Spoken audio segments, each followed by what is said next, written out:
ମା ଭଗବତୀ ଯୁବକ ସଂଘ କ୍ଲବ ବାର୍ଷିକ କ୍ରୀଡ଼ା ଉଦ୍ଯାପିତ।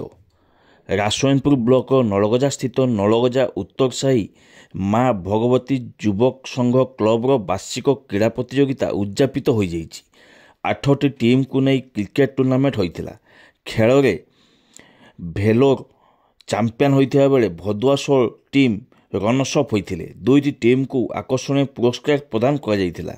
ଉଦ୍ଯାପନୀ ଉତ୍ସବରେ ମୁଖ୍ୟ ଅତିଥି ଭାବେ ସମାଜସେବୀ ତରୁଣ କୁମାର ଦେ ଯୋଗ ଦେଇଥିଲେ। ତେବେ ମୁଖ୍ୟ ଅତିଥି ତରୁଣ କୁମାର ଦେ ଖେଳାଳିଙ୍କୁ ଉତ୍ସାହିତ କରିବା ସହିତ ଖେଳର ଗୁରୁତ୍ୱ ବିଷୟରେ ଆଲୋକପାତ କରିଥିଲେ।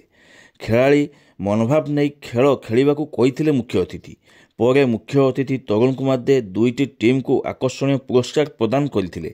ଉକ୍ତ ଟୁର୍ଣ୍ଣାମେଣ୍ଟରେ ସହଯୋଗ କରିଥିଲେ ସଂଘର ସଭାପତି ବଳିଆ ପାତ୍ର, ପ୍ରକାଶ, ରୋହିତ, ଚନ୍ଦନ, ସୁମନ, ଆକାଶ, ସହଦେବ ନାୟକ, ତାରାକାନ୍ତ ପ୍ରମୁଖ ଖେଳ ପରିଚାଳନା କରିଥିବା ଜଣାପଡ଼ିଛି।